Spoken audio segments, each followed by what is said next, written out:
Dios te salve María, llena eres de gracia, el Señor es contigo. Bendita tú eres entre todas las mujeres y bendito es el fruto de tu vientre Jesús. Santa Santa María, María, Madre de Dios, ruega ruega por nosotros los pecadores, ahora. ahora y en la hora de nuestra muerte. Amén. Gloria al Padre y al Hijo y al Espíritu Santo. Como era en un Ahora en un principio, ahora y siempre, por los siglos de los siglos. Amén. Amén. Cristo Rey nuestro, Venga tu reino. Virgen prudentísima María, Madre de la Iglesia. Ruega por Ruega por nosotros. En nombre del Padre, del Hijo y del Espíritu Santo. Amén. Amén. Bueno, como les decía, hoy vamos a ver este dogma tan bonito que es la maternidad divina. María es Madre de Dios. Les pido a todas si pueden, por favor, checar de apagar sus micrófonos para que ya no se oiga durante la clase. Es como decía, es un dogma precioso. Quizá no alcance a verlo todo, pero sí la mayor parte del mismo. Y el resto lo veremos en la siguiente clase y empezaremos el de la virginidad perpetua de María. Primero, antes que nada, quisiera decir algunas cosas que son importantes entender, ¿no? Por ejemplo, vamos a hablar del dogma de la maternidad divina. Bueno, ¿qué es un dogma? Bueno, un dogma es una verdad divina revelada, es una verdad divina revelada y proclamada como tal por el magisterio de la Iglesia. Y esto lo hace con autoridad y de forma infalible. Infalible es que no se puede equivocar. Entonces, no es una verdad que la Iglesia se inventa. O sea, un dogma no es algo que la Iglesia decidió en un momento inventarse. No, es una verdad revelada por Dios, que simplemente lo que hace la Iglesia es decir, esta verdad es revelada por Dios y todos tienen que creer en ella. O sea, simplemente la Iglesia, que es la que enseña lo que tenemos que creer, nos dice que esto ha sido revelado por Dios y nos lo dice de una forma infalible. Y, por lo tanto, el dogma debe ser recibido, aceptado y creído por los fieles, por todos los fieles, y tiene fuerza vinculante. Es decir, esto es lo que nos une, nos vincula, nos hace estar en comunión de fe y por siempre con todos los fieles. Entonces, esto es importante. El dogma es algo que Dios nos reveló y que simplemente lo que la Iglesia hace es decir, esto que es revelado por Dios lo tienen que creer todos los fieles que quieran pertenecer a la Iglesia Católica. Es de fe, es para todos, es para siempre, y esto lo declaramos con la autoridad que Cristo dio a la Iglesia y lo hace de forma infalible. Los dogmas no son la norma suprema de la Iglesia. O sea, la regla de nuestra fe es la revelación que está contenida, como ya lo habíamos dicho antes, en las Sagradas Escrituras y en la tradición. Lo que hace las declaraciones dogmáticas es que cuando surgen dudas, surgen conflictos en la fe, pues la Iglesia, con su autoridad, que le toca a ella la misión de enseñar, dice, no, así es la cosa. Ante estas dudas, ante estos conflictos, la verdadera fe es así y es de esta manera porque así se halla en la Sagrada Escritura, se halla así en la tradición. Y también lo hace cuando se ha llegado a la madurez de la comprensión de una verdad. Entonces, por ejemplo, la maternidad divina, como veremos, se declara el dogma ante confusiones que hay. Hay varias herejías y ante estas herejías la Iglesia dice, no, María sí es Madre de Dios.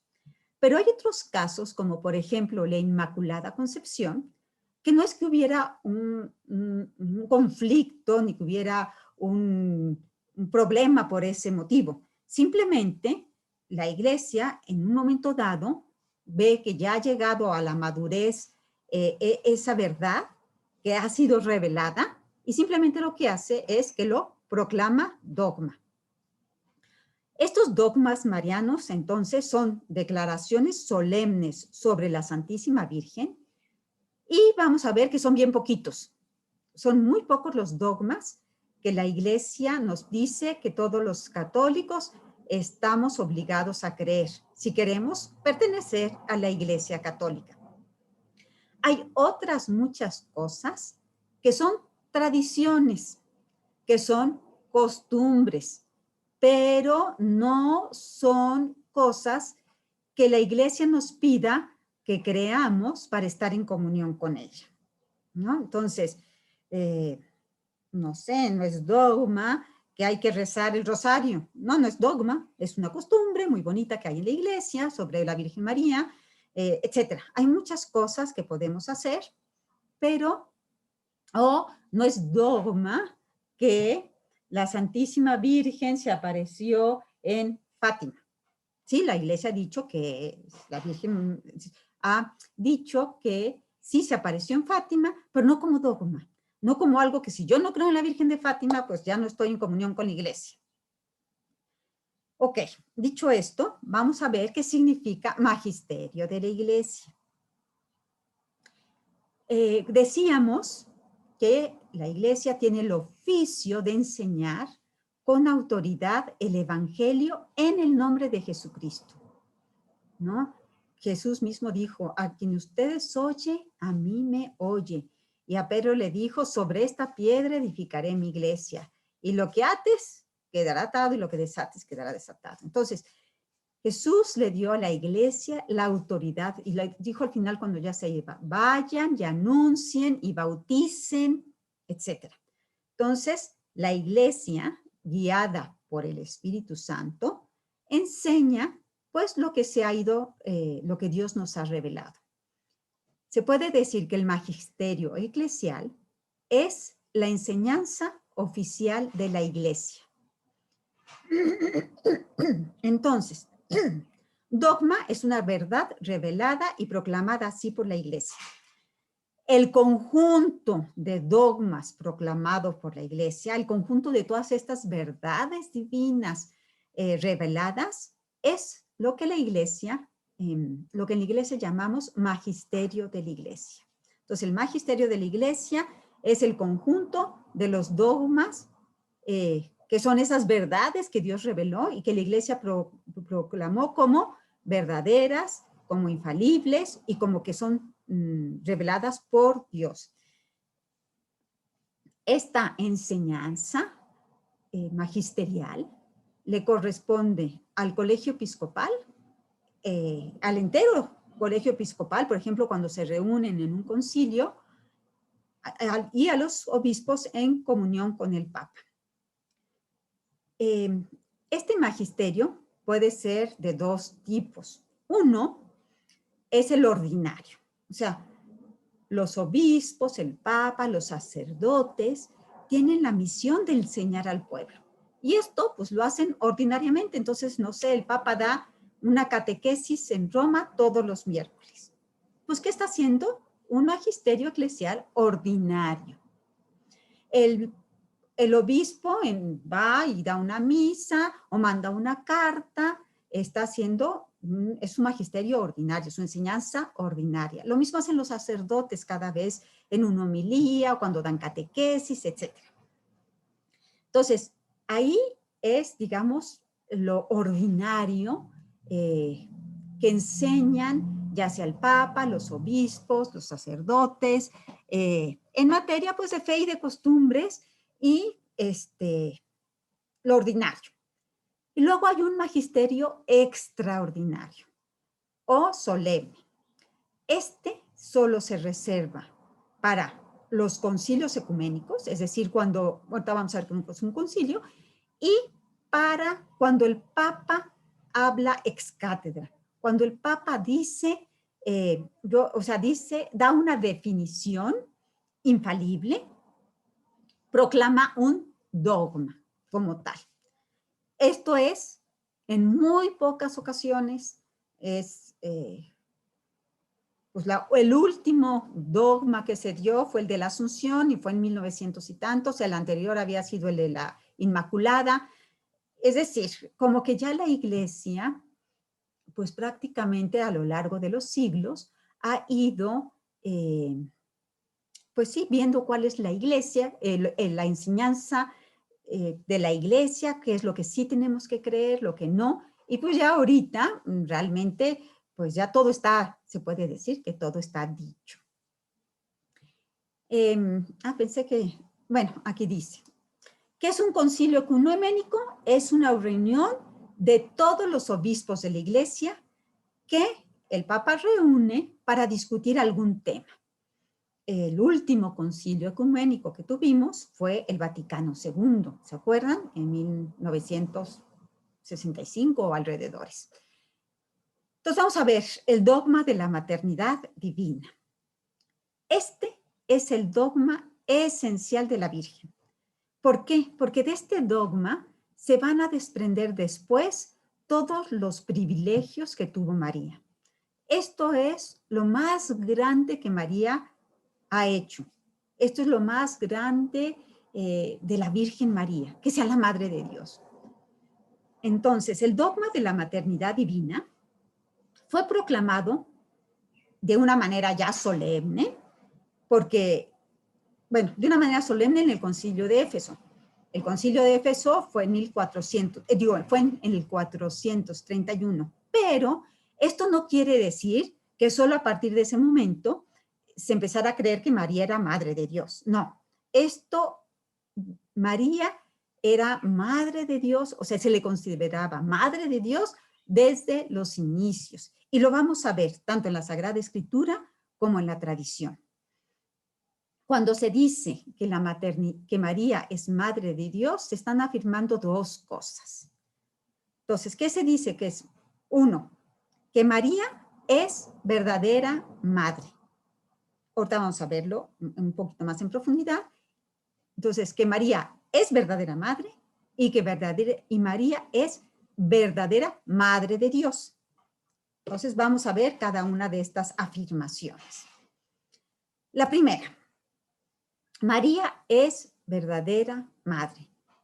Es decir, ella contribuyó, ella puso su óvulo, para decirlo de una manera más clara, en la formación de la naturaleza humana de Cristo. Así como ustedes, todas las que son madres, contribuyeron a formar la naturaleza humana de sus hijos. Ustedes pusieron su óvulo y su marido el espermatozoide. Bueno, aquí en el caso de María, María puso su óvulo, pero fue fecundada por el Espíritu Santo. Entonces, la segunda persona de la Santísima Trinidad, es decir, el Verbo, se encarnó en María y, como dice San Pablo, cuando llegó la plenitud de los tiempos, Dios envió a su Hijo y dice, formado de mujer, o sea, María contribuyó a la formación de el Hijo de Dios y fue sometido a la ley. Entonces, Jesús, en cuanto hombre, toma su cuerpo de María en el tiempo. Entonces, esto significa que Jesús se tuvo que ver parecido muchísimo a la Santísima Virgen.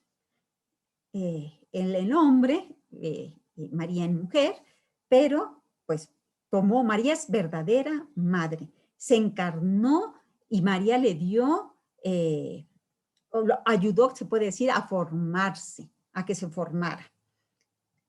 Por otro lado, también se afirma la otra verdad, que María es verdadera Madre de Dios. Y esto lo vamos a ver, digamos, todavía más detenidamente. ¿Qué significa esto? Que ella concibió y dio a luz a la segunda persona de la Santísima Trinidad, aunque no en cuanto a su naturaleza divina, obviamente, sino en cuanto a su naturaleza humana. Y luego especificaremos, ¿no? Pero María vivió en el año, pues no sé, antes de Cristo, no sé, 15 años antes del primero antes de Cristo, ¿no? Antes de eso, pues Dios ya existía, ¿no? No es que María de la naturaleza divina, o sea, ya existía desde todos los siglos, desde siempre, ¿no? En Dios no hay tiempo y Él desde siempre ha existido. Pero en el tiempo, la Santísima Trinidad decide que la segunda persona se encarne, es decir, tome carne, que tenga una naturaleza humana y que ésta la tome de la Santísima Virgen. Luego a lo mejor quedan dudas, no se preocupen, vamos a dejar al final tiempito para poder resolverlas. Y esto de que María es verdadera Madre de Dios, dice San Juan Pablo II en su encíclica Redentoris Mater. Dice, María sabe que el que lleva por nombre Jesús ha sido llamado por el ángel Hijo del Altísimo. ¿Se acuerdan? Cuando el ángel se le aparece a María, le dice que lo que nacerá es el Hijo del Altísimo. También sabe que lo que ha concebido y dado a luz ha sido sin conocer a ningún varón. Y que esto ha sido, como le dijo el ángel, por obra del Espíritu Santo. Y que esto ha sido por el poder del Altísimo, que ha extendido su sombra sobre ella. También María sabe que el Hijo dado a luz virginalmente, que esto ya lo veremos, esto de dar a luz virginalmente, es precisamente aquel santo Hijo de Dios del que le dijo el ángel, porque le dijo, será llamado santo, será llamado Hijo de Dios. Entonces, María tiene claramente que el Hijo que lleva en su seno es el Hijo del Altísimo, que el poder del Espíritu Santo es el que la ha llenado, que es hijo, o sea, que el que va a nacer de ella es Hijo de Dios. Vamos ahora, esta verdad de que María es verdadera Madre de Dios, lo vamos a ir viendo, y también el que María es verdadera Madre, lo vamos a ir viendo, en primer lugar, en las Sagradas Escrituras, y después lo veremos en las padres de la iglesia y la tradición. Y vamos a empezar ahorita con las Sagradas Escrituras. Para que vean, ya lo habíamos visto cuando vimos el Antiguo Testamento, como verán, muchos de los textos que dijimos los vamos a ver ahora, pero ya enfocados directamente a la maternidad divina, que es el dogma que estamos viendo ahorita.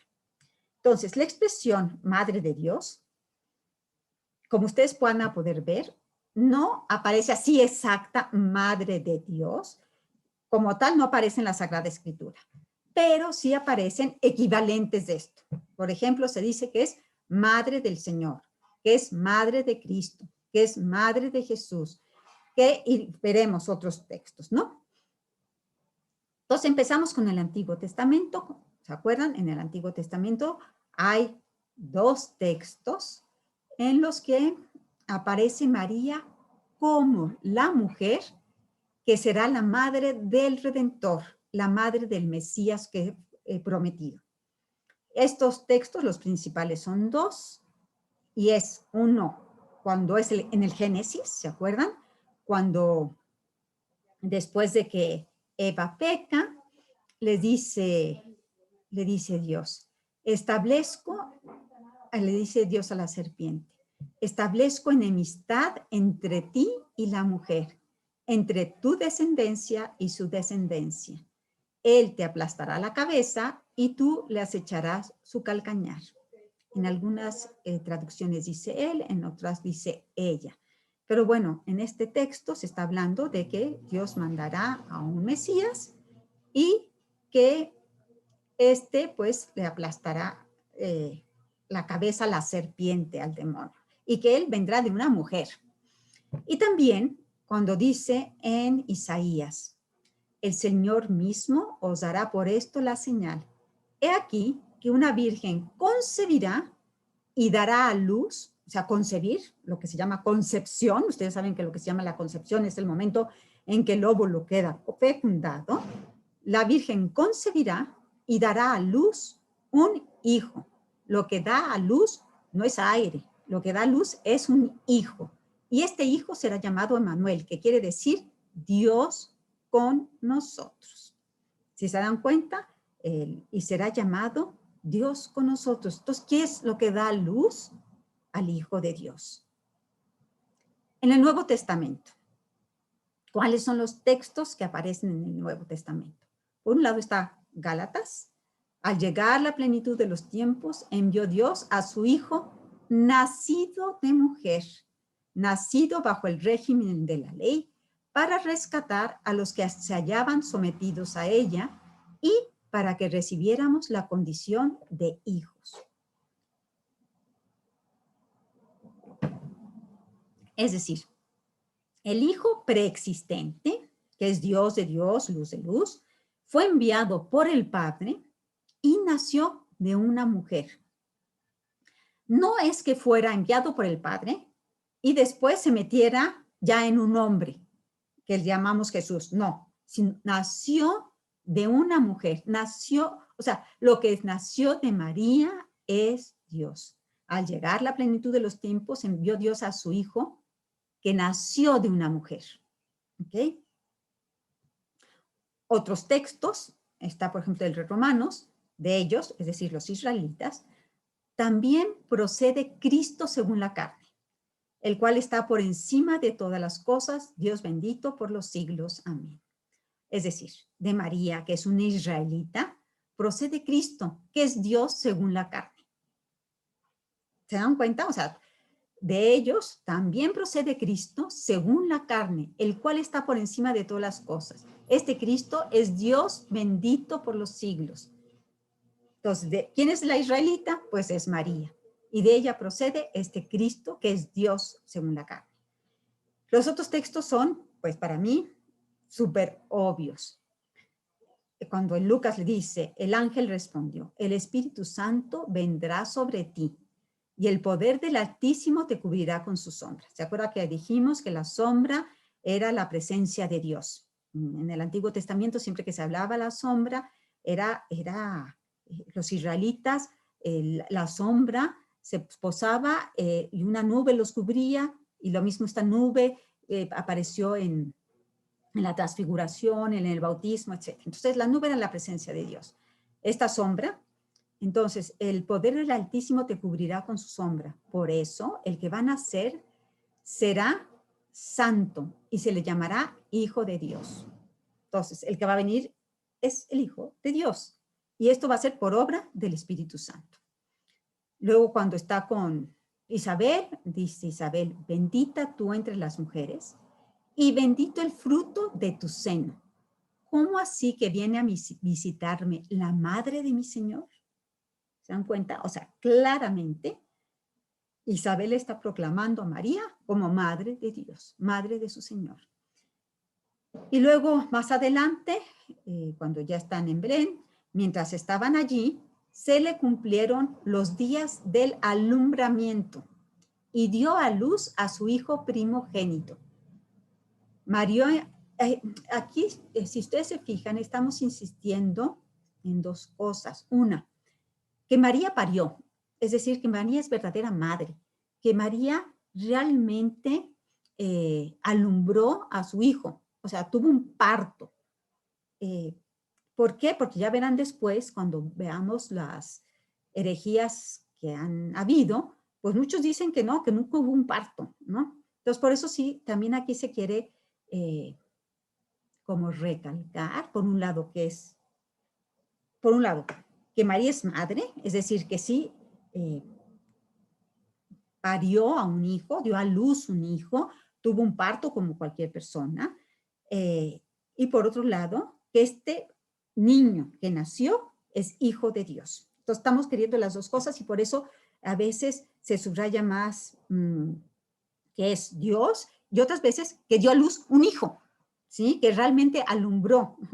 Entonces, mientras estaban allí, se le cumplieron los días del alumbramiento y dio a luz a su hijo primogénito. Entonces, como decíamos, María parió, fue un parto real. No es una apariencia de maternidad. María es verdadera madre. Y luego en Mateo dice, ¿se acuerdan cuando está José? Se le aparece el ángel y le dice que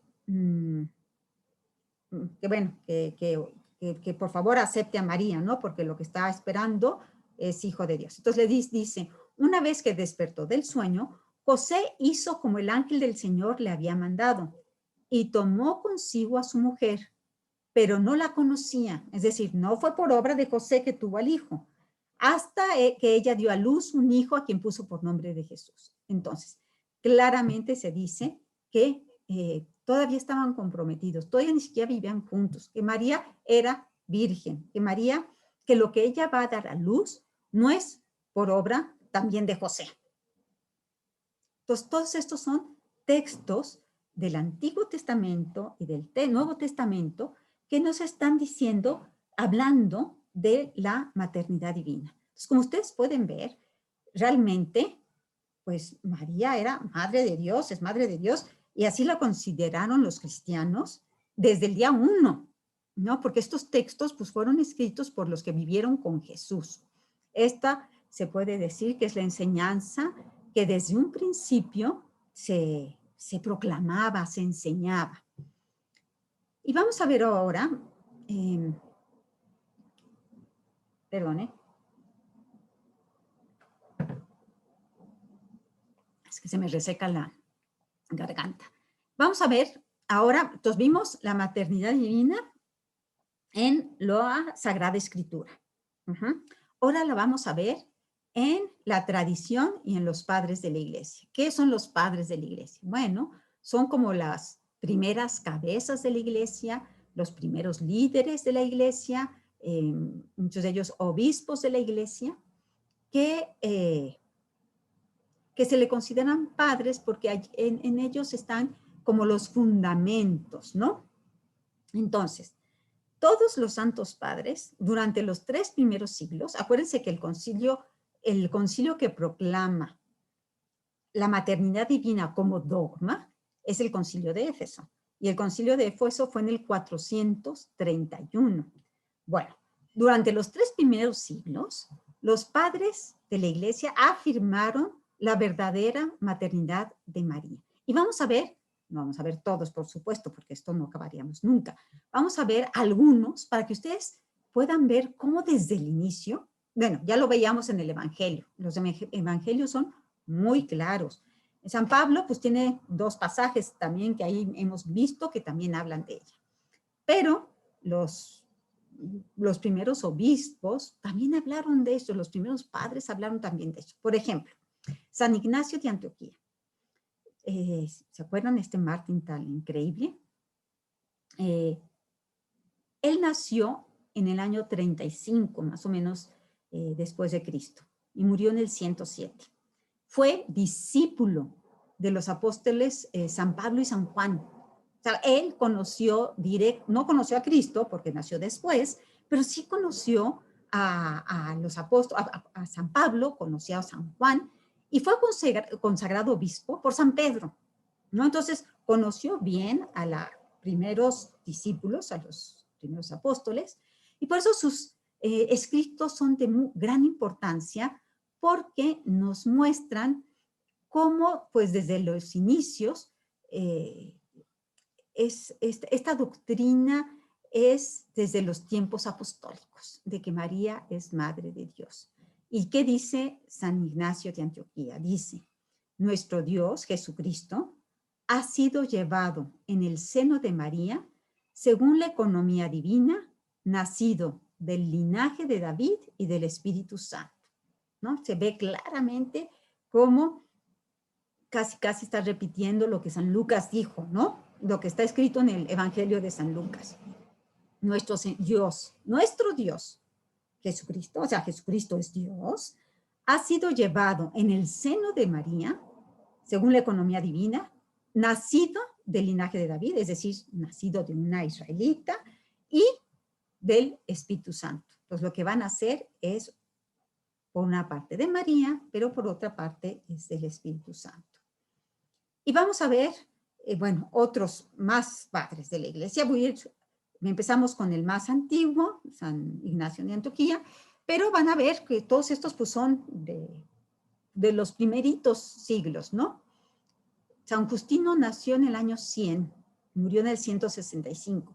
Él se convirtió más tarde, por ahí de los 30 años. Entonces esto pues, lo tuvo que haber dicho por ahí del 140, no sé, en adelante. Dicen, porque Eva, él es el creo que primero que hace esta comparación de Eva con María. Bueno, no estoy segura, pero bueno, él hace esta comparación. Porque Eva, cuando aún era virgen e incorrupta, habiendo concebido la palabra que le dijo la serpiente, dio a luz la desobediencia y la muerte. Es decir, Eva, siguiendo lo que le dijo la serpiente, lo que dio a luz fue desobediencia y muerte. Mas la Virgen María, habiendo concebido fe y alegría, cuando el ángel Gabriel le anunció que el Espíritu del Señor vendría a ella y la virtud del Altísimo la cubriría con su sombra, de suerte que el ser santo nacido de ella sería el Hijo de Dios. Si se fijan, todos estos primeros padres toman del Evangelio de San Lucas la doctrina y simplemente la van como pues, reafirmando, cuando el ángel Gabriel le anunció que el Espíritu del Señor vendría a ella y la virtud del Altísimo la cubriría con su sombra, de suerte que el ser santo nacido de ella sería Hijo de Dios. Entonces está claro que María da luz al Hijo de Dios. Y dice también, Cristo, el Hijo de Dios, por un lado, existía antes del lucero y de la luna. Antes de la creación del mundo ya existía Cristo.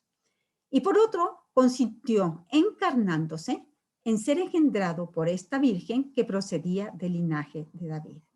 Después vamos a hacer como aclaraciones de qué significa esto, ¿no? Como, sí, María es, como decíamos antes, es madre de la naturaleza humana del Hijo de Dios. Pero el Hijo de Dios ya existía desde toda la eternidad. Pues Cristo, el Hijo de Dios, por un lado existía antes del lucero y de la luna, es decir, antes que todo, y por otro lado consintió, encarnándose, la Virgen María, en ser engendrado por esta Virgen que procedía del linaje de David.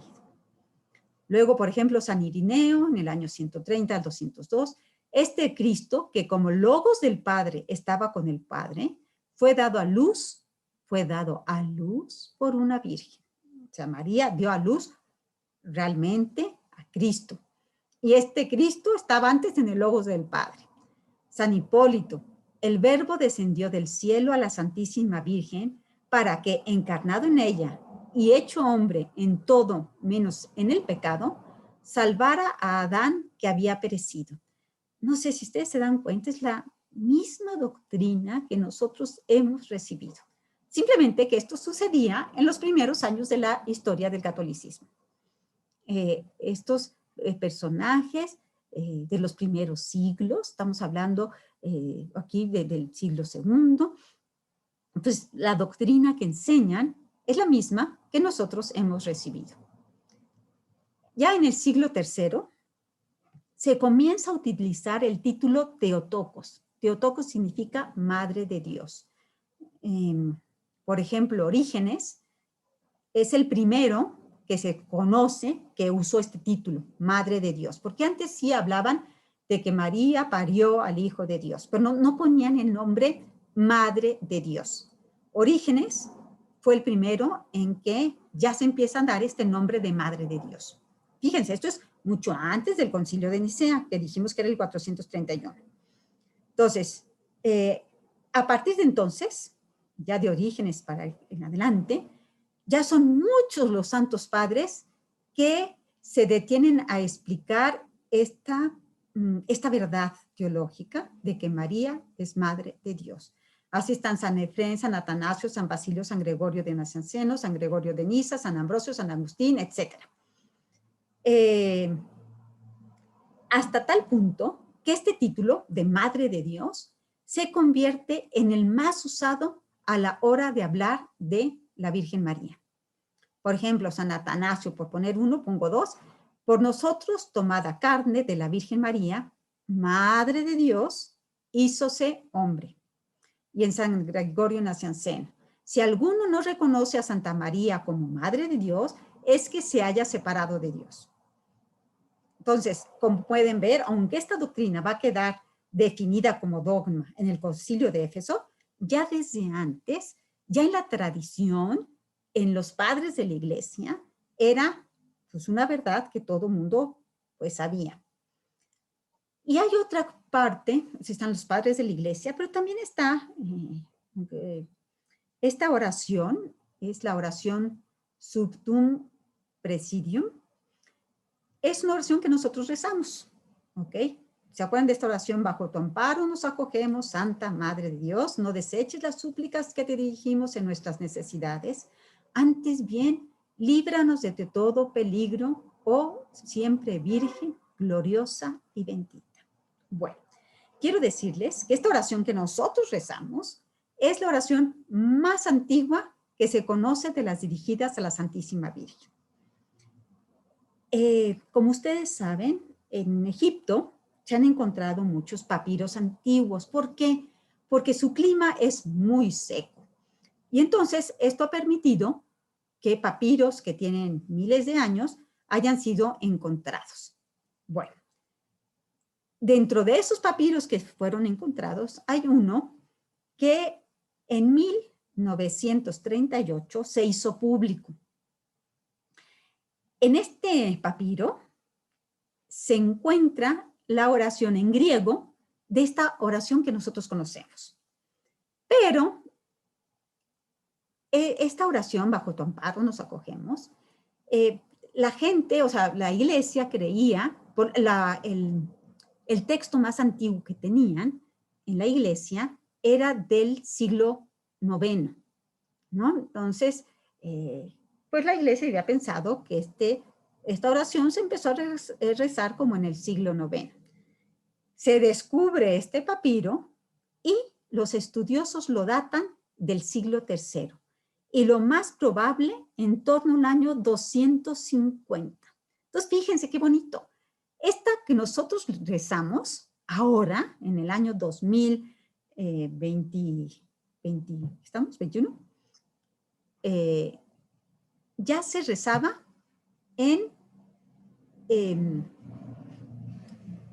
a inicios a los inicios. Y no sabemos, o sea, este papiro es del año 250, pero no sabemos si antes de esto, porque este fue hallado en griego, a lo mejor ya existía no sé, en arameo, vete tú a saber, ¿no? Entonces, este papiro es muy importante porque antes, o sea, antes de que se descubriera este papiro, se excluía que hubiera existido un culto oficial a María antes del Concilio de Nicea, en el año 325. O sea, sí se decía que María era Madre de Dios, sí se decía que María había concebido y dado a luz a Jesús, todo esto sí se decía, por supuesto, ya lo hemos visto, pero no que tuviera un culto, ¿no? No que se le hiciera una oración a la Virgen. Entonces, cuando en esta oración ya se utiliza la expresión Madre de Dios, pues es muy bonito, ¿no? Saber que desde el principio a María se le rezaba, porque se le decía, bajo tu protección nos acogemos, Santa Madre de Dios. Vean qué bonito es esto, bueno, a mí me encanta. Y con este descubrimiento de este papiro, se produjo pues se puede decir, revolución en la mariología, porque como este papiro data del siglo III y se convierte en pues, la oración mariana más antigua, desmiente todo lo que habían dicho los teólogos de la Reforma. Cuando viene la Reforma, los teólogos decían que el culto a María era un añadido tardío, que no era algo propio del cristianismo original. Entonces, por eso, pues ellos decían, no, podemos quitarle este culto a María. No, espérenme. Este culto ya existía desde el año 250, por lo menos. Y esto es una traducción al griego, no sabemos. Este es el que se ha encontrado. No sabemos desde cuándo esta oración existe. Bueno, ahora vamos a ver algunos, ya no me dio tiempo de ponerle fotos, entonces ya lo vamos a ver así. Vamos a ver algunos errores cristológicos y que por ser errores cristológicos son también errores mariológicos. Los errores en realidad siempre tuvieron como que a Cristo, en el enfoque en Cristo, pero de pasada, digamos que raspaban también a María. Entonces, con objeto de entender un poco más qué quiere decir el dogma de la maternidad divina, vamos a ver cuáles son los principales errores que hubo a lo largo del tiempo de la persona de Jesús y cómo estos errores afectaban al entendimiento correcto de la maternidad divina de María. De la maternidad o de la maternidad divina de María. Por ejemplo, el docetismo. Viene de una palabra griega que quiere decir parecer, aparentar. Entonces, ¿qué decían estos, los docetistas? Eran unos herejes que afirmaban que Jesucristo no fue verdadero hombre, sino que su cuerpo no era real, era un cuerpo aparente, era una apariencia. Sí era Dios verdadero, pero su cuerpo no era verdadero.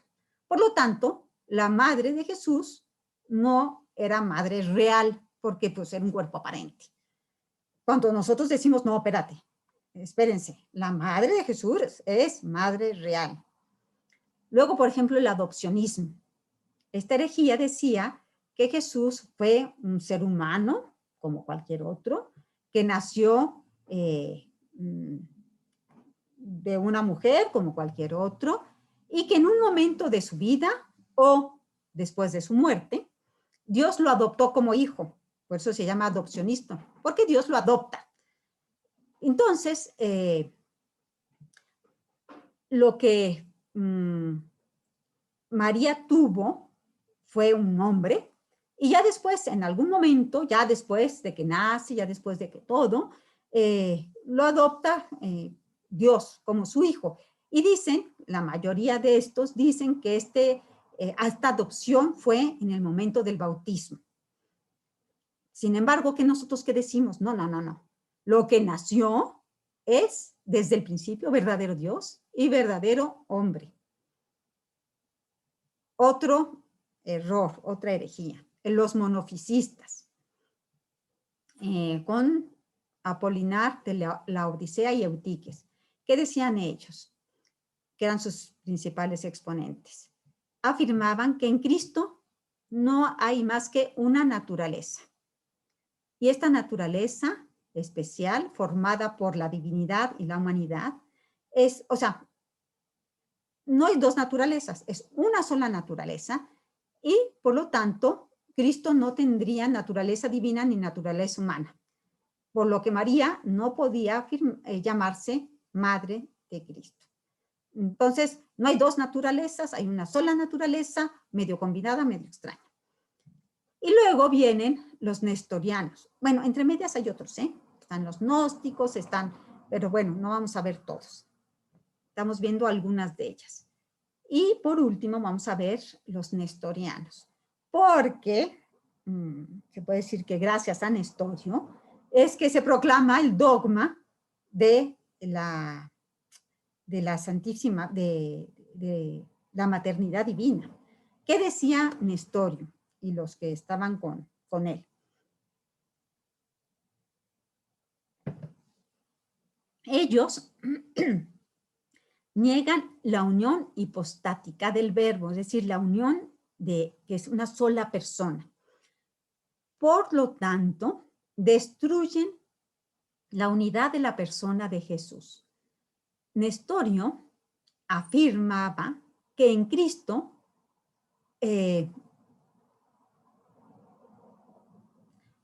sí decía que existía Cristo, pero que estaban unidos moralmente. Que María, o sea, que no había una sola persona, ¿no? Es medio extraño lo que él decía. Vamos a ver un poco lo que él decía más detenidamente. Que María era solo madre del hombre Cristo, pero que no podría llamarse madre de Dios.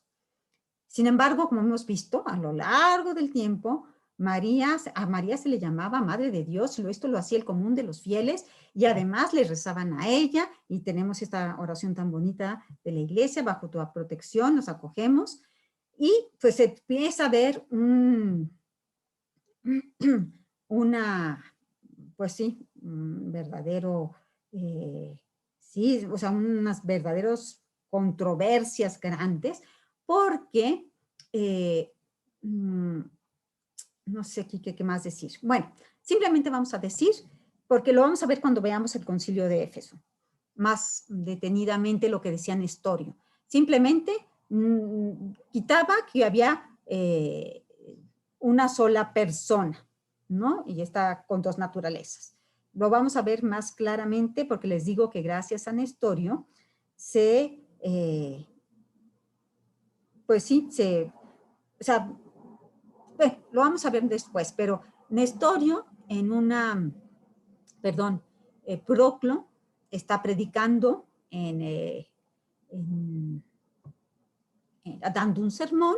En ese sermón está Nestorio, que es patriarca en Turquía, y en el sermón, Proclo dice que María es madre de Dios, y Nestorio se para y le dice que no es madre de Dios. Pero esto lo vamos a ver más adelante, como les digo, cuando ya veamos los concilios. Entonces, hemos visto hasta ahorita qué dice la Sagrada Escritura. Vimos el Antiguo Testamento, el Nuevo Testamento. Luego vimos los padres de la iglesia y la tradición. O sea, la tradición está formada, claro, por los padres de la iglesia, pero en este caso también quise meter este texto, este papiro, porque también es parte de la tradición de la iglesia, ¿no? Algo que está, ¿no? Que se ha ido transmitiendo y que confirma que esto que se ha ido transmitiendo y que nosotros no sabíamos que esta oración que rezamos, pues ya la rezaban los cristianos en el 200 y cacho.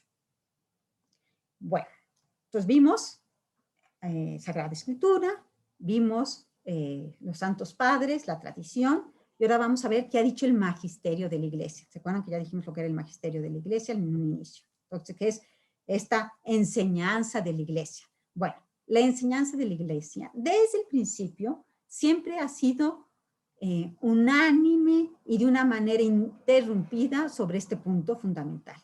O sea, siempre, desde siempre, se ha visto que María es Madre de Dios. Y esto, bueno, ¿saben qué? Lo vamos a dejar aquí para que puedan hacer preguntas y en la próxima clase concluimos esto. Pero ahorita, si quieren, voy a dejar de grabar, voy a poner una pausa y va a ser el momento de que puedan hacer sus preguntas. Entonces, no sé si alguna tenga alguna pregunta.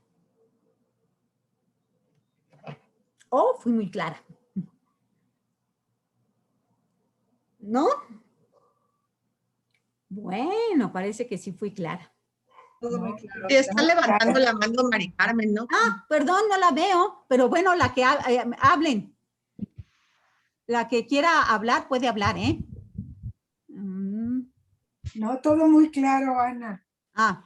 Así que ya entendí. Oye, luego vas a mencionar, Ana, yo alguna duda, eso de, por ejemplo, que decías que es un dogma de fe, bueno, lo que dijiste ahorita, ¿verdad? Pero que no, por ejemplo, rezar el rosario obligatorio y todo eso, ¿lo vas a decir así más claro o nada más así como lo mencionaste? Sí, digo, en sí los pensaba solo decir así, pero a lo que a lo que vamos a ir viendo es que dogmas de la Santísima Virgen son poquitos. O sea, es el dogma de la Inmaculada, el dogma de la virginidad, el dogma de la Asunción. Lo demás son tradiciones. Si alguien no quiere rezar el rosario, no pasa absolutamente nada. ¿Sí me explico? Sí. muy bien. Sí, es la oración oficial como más de la iglesia, pero es algo que es optativo. Pero no te hace menos cristiano, menos católico, ¿no? Así es, ¿no? Es lo que entendí cuando lo dije. Esa fue nada más mi duda. Sí, efectivamente. Es muy bueno rezar el rosario. Luego vamos a ver al final cuáles son las, pues sí, la piedad mariana que la iglesia siempre ha recomendado, lo vamos a ver al final. Pero no es dogma. Sí, hay que separar lo que realmente es dogma de lo que es, pues sí, tradiciones, de lo que es bueno, lo que si yo no quiero, no me estoy separando de la iglesia. Exacto. Son devociones. Exactamente, son devociones. Muy bien dicho. Ok. Sí lo entendí muy bien porque si una vez me comentó una persona algo así, Ajá. no contesté nada, me quedé callada porque pues a mí sí me habían dicho que tenía que rezar casi el rosario todos los días, ¿no? Entonces, no dije nada, pero ya ahorita que lo confirmaste, pues ya entendí más que sí es bueno, pero no deja de ser católica la persona por no hacerlo, ¿no? O sea, Así es. que O sí sea, me es lo una comentaron. maravillosa costumbre y hay que rezarlo y tiene montones de beneficios, ¿no? Dicen que la familia que reza unida permanece unida, etcétera, ¿no? Pero si no se reza, pues no, por eso dejo de ser católico, ¿no? Efectivamente. Bueno, Gracias. muy bien. Pues entonces, si nadie tiene otra pregunta, concluimos con esto. Y les digo, vamos a acabar, todavía nos falta ver qué ha dicho la iglesia, o sea, exactamente qué es lo que definió la iglesia, cuál es el texto del dogma de la Santísima Virgen. Y vamos a ver qué sí es y qué no es, o sea, para que quede todavía más claro. Marta, veo una manita levantada. ¿Quieres decir algo? Sí, no alcancé a captar cuál es el dogma que gracias a las necesidades de Nestorio. Eso. Es que, perdón, ya no lo concluí, porque justo eso,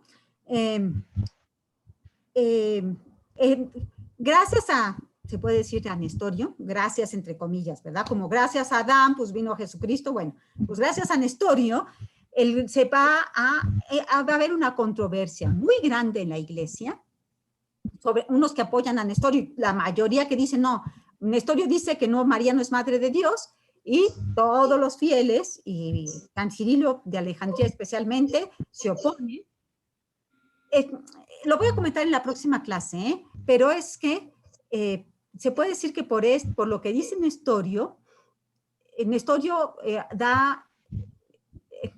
se da un sermón, creo que unos como 2 años antes del concilio, y en ese sermón es cuando empieza la controversia y se hace el concilio y ahí se deja claro que sí dice la iglesia y que no es lo que Nestorio está diciendo. Pero con Nestorio era muy importante porque era un patriarca. Pero lo vamos a ver en la próxima clase. Ya por eso no me quise meter. Simplemente quería decir que Nestorio hace una herejía que dice que Cristo no tiene 2 naturalezas. Pero lo vamos a ver con más detenimiento ahorita que entremos al concilio de Éfeso. ¿Sí? Okay. Entonces, sí, efectivamente lo dejé medio volando, como que dije, mejor ya no me meto en esto, porque ya quedaba poco tiempo y creo que lo iba a dejar como a la mitad. Entonces, por eso ya no quise continuar. No, quiero saber cuál dogma se proclamó a partir de sus necedades. Perdón, no te escucho bien, Marta.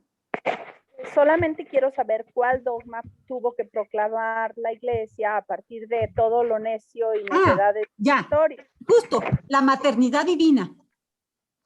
La maternidad divina se proclamó en el concilio de Éfeso, en parte por Nestorio, para rebatir a Nestorio. Sí, sí. Perfecto. Pero justamente es la maternidad divina.